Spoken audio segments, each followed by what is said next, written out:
There we go. Brilliant. I got it working. So it took some doing because the first time the laptop decided that it really didn't want to work. I'm going to go and switch on one more set of lights because that'll make it so we're not quite so shady here, and then we'll get going. There we go. Right.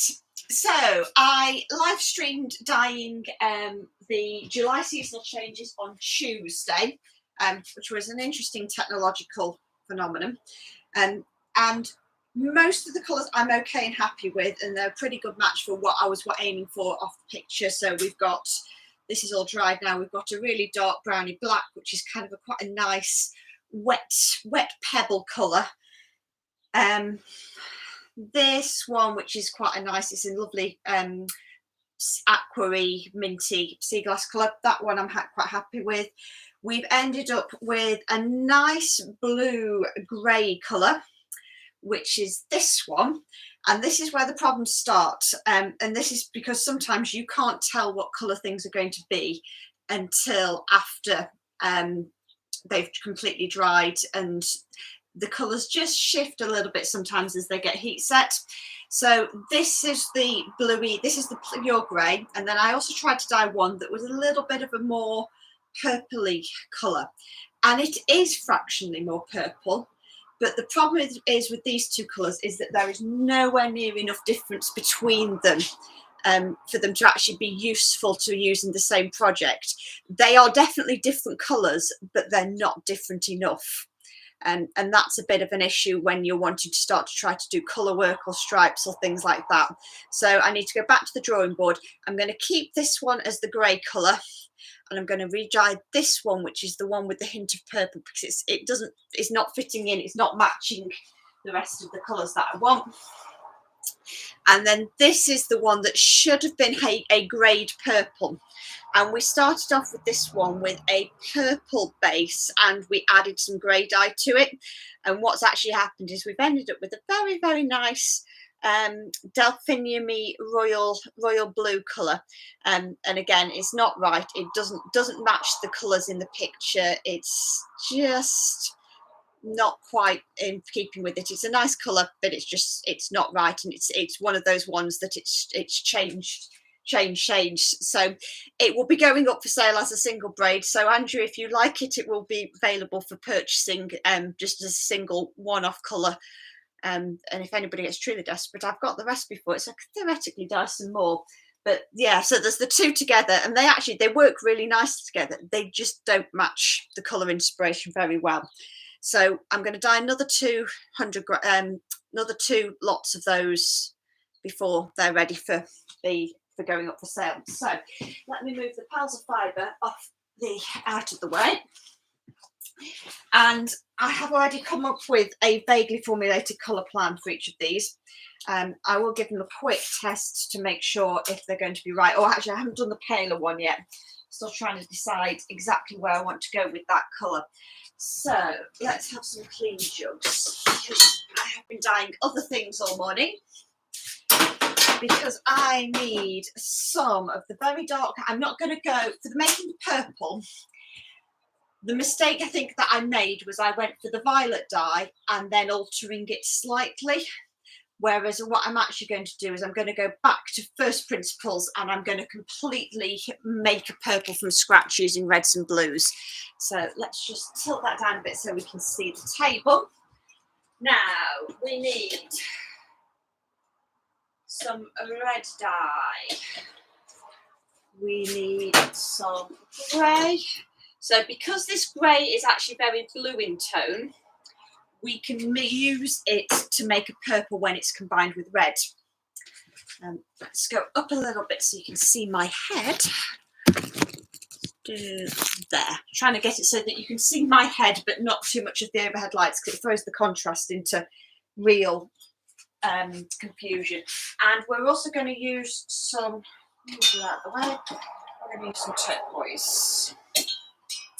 Now, because I don't need very much of these colours,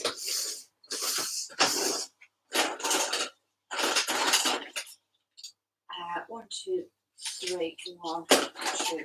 3. These need measuring out in smaller quantities. So we're going to go for a tiny bit of the blood red.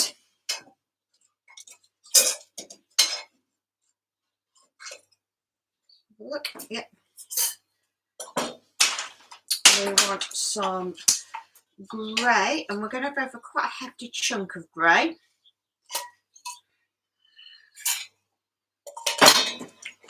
And then we're going to go for some turquoise. So just make it slightly more sea themed.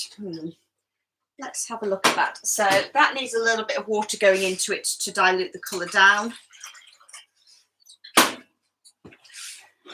And let's have a look and see if we've got the tone right on it. So if anybody watched from before, that's just a random bit of kitchen roll that I use just to test out colours to see where we've ended up with. Right, that's the shade that we've got to.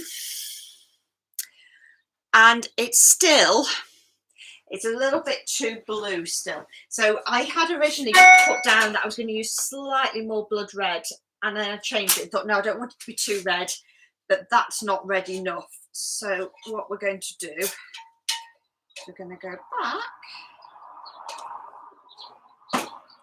and we're going to add just another 5 millilitres of that red in. Give it a mix round. That's looking more like it. So this isn't going to come across hugely well on the table. So in real life, that one is actually very, very blue. This colour is starting to look a little bit more like what we're aiming for. So I'm happy with that one that's going to be as the replacement for what should have been a grade purple. We've ended up with a grade purple. It's actually not that dissimilar to the shade from the Mine Cambrian pack. So that was kind of going, no, that's the wrong colour. What have I already dyed that's got a similar feel to it? So the Mine mixed colours of Cambrian pack has got a rusty orange, a browny coloured aubergine,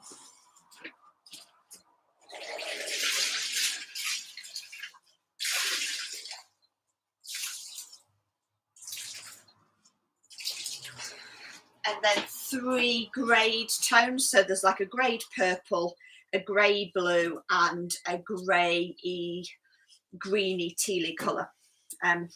So I went back to that recipe and went, right, what do I use on that one? And then I've just altered it ever so slightly. But I think actually the Mine colourway would be a really nice combination for that. So if you wanted like more colours, if you wanted more colours, it'd be a really good way of extending the colours in this pack. I think they work quite nicely together. So that's looking more like it. I think my purple dye is probably the one that I could live without most. It's not a very satisfactory dye. It lacks quite a lot of strength.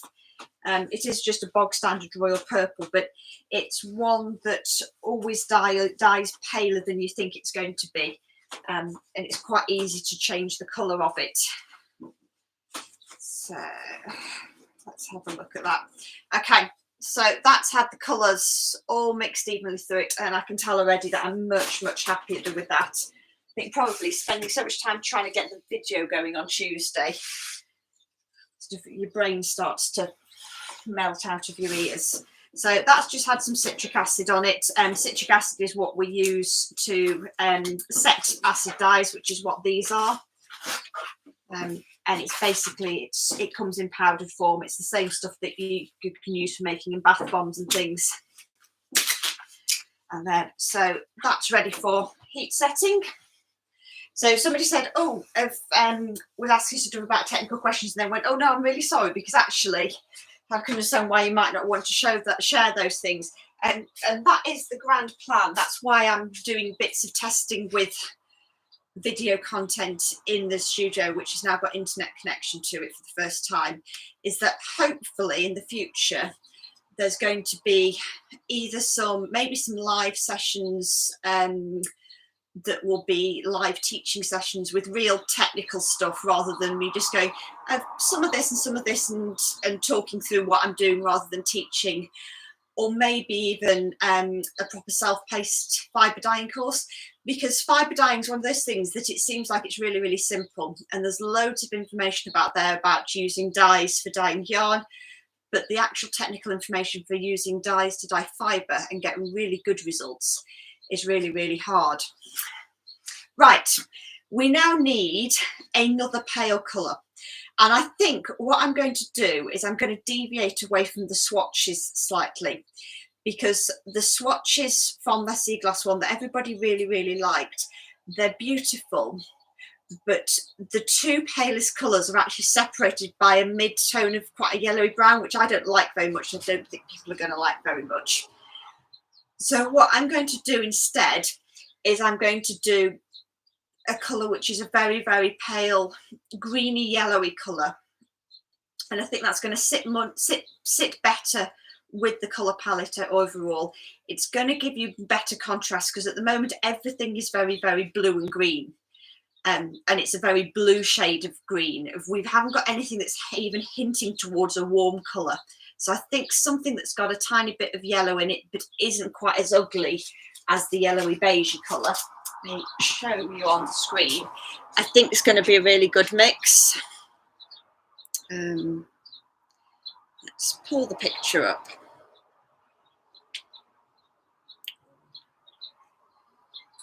Let's not pull the picture up. Do that again. Here we go. So, in case anybody hasn't seen it, that's the sort of the colour palette and feel that we're working from.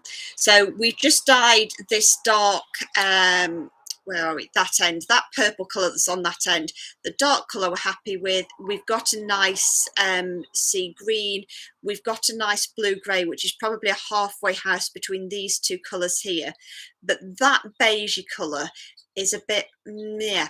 So I think what we're going to do instead is we're going to go for something that's a little bit more seaweedy coloured, and go for something that's not in the original palette. Because I remember when I always say, oh, pick your favourite, I always say pick your favourite, and I will probably then change things about it. So we are going to go for measuring out, because we're not going to, I don't want huge quantities of any of these. So let me just rinse out a couple of these jugs. It's just got a little bit of residue in them.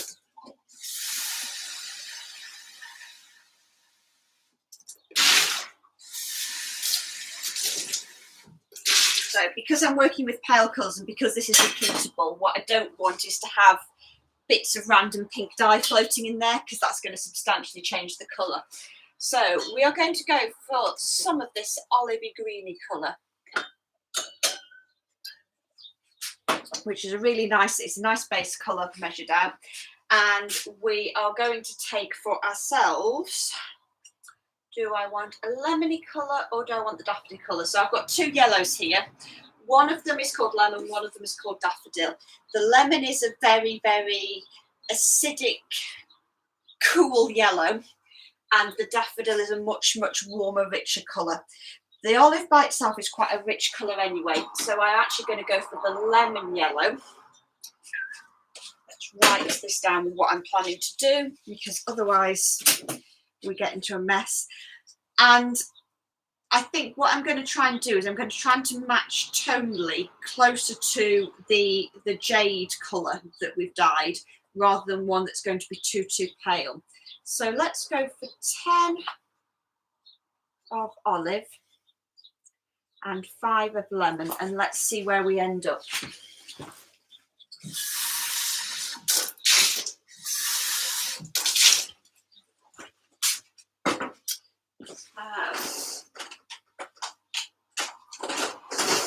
Couple more bits to measure out. So normally if I'm measuring in bigger quantities and I'm not doing repeatable colours, I don't need to be as precise about measuring the colours out as this.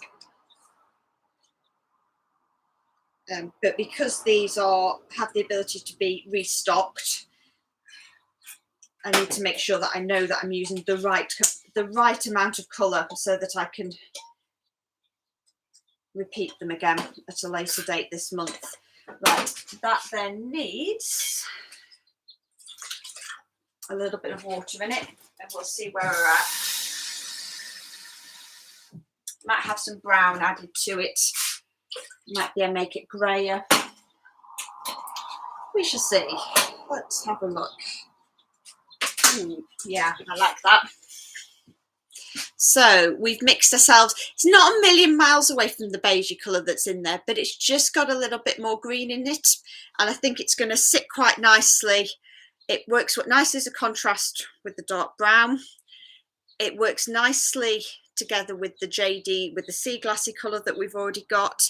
It sits nicely with the grey, and it's going to work nicely with that purple as well. So we've sort of taken that colour palette and gone, let's just make them into combinations that are a little bit more pleasing, rather than a direct, this is the colour palette that somebody's used a computer colour picker to end up with, and this is what we've got. Right, let's cross out my old original recipes.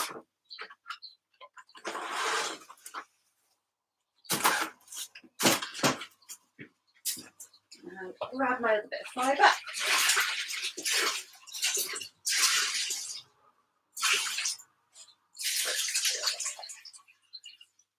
So these have just been, this is the Cambrian Wool, which is the cross between the Blue-Faced Leicester and the Welsh Mountain. They're shearling fleeces, so they're a lovely long staple, really nice and soft. It's a really nice versatile wool, and it dyes very nicely. So these have been in soak for in some water with just some washing up liquid added, just to make the fibre a bit easier to soak, make sure any last degree of dirt or oil from the processing, commercial processing, all gets washed out.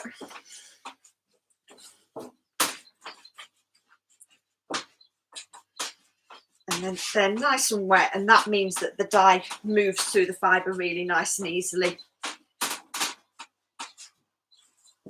So generally I will put the fibre to soak for the next dyeing session, will go into soak on the day that I've, so today I will put some more fibre into soak that will be what I use when I dye next, if that makes sense. So it might sit in soak for sort of 3 or 4 days, but I'd rather do it that way than be trying to put it into soak that morning, because it's never quite, sometimes it doesn't wet through properly enough. Right, so we have got our soft sagey green with a little bit of yellow, and this will come out as slightly more yellow once it gets heated up. As I say, the few of the colours that they do change in shade and tone once you start heating them, which is how I got caught out with the other one. But that's a colour that we've ended up with. So somebody asked about, oh, how do you heat set and things like that in the Fellowship of Yarn. These are actually, normally, as of now, I've now got a proper big oven that I heat everything up in, and that works really well for doing big batches. Because there's only a couple of these, I'll actually put these in the microwave, and they'll just go in on full power, probably be about 15 minutes. Because it's a smaller quantity, it's more efficient to do them that way than it is to do anything else. So fingers crossed, these are going to be colours that I'm happy with, and that I think you'll be happy with when you look at them and go, oh yeah, I want to buy those. And they probably will go up in, I'd go up in the shop probably on Monday, because it's Friday today. I don't try not to work the weekends anymore, so they'll all be sorted and ready to go. So yeah, so as I say, getting stuff going with the internet in the studio and getting set up for teaching online and things, the idea is that hopefully there's going to be a little bit more formal content along the lines of demonstrating things with talking through the step-by-step process, and hopefully maybe some live online teaching or some self-paced courses. I'm going to wait till the summer's over, because it's summer lasts such a short amount of time that I kind of try to do as much work as I can, but be really efficient about doing it. And then when the winter weather sets in and you don't want to be spending time outside, I'll have a bit more brain space to start thinking about exactly what I want to do about those things. So yeah, so those are hopefully the final colours for July. towards the end of the month, I'll put up some pictures for people to start choosing their favourites for what we're going to dye as the August seasonal changes collection, and I'll have another go at live streaming it now I've got the hang of the technology slightly better. So I hope you enjoy the rest of your day, enjoy your weekend, and I shall see you all and speak to you all sometime soon.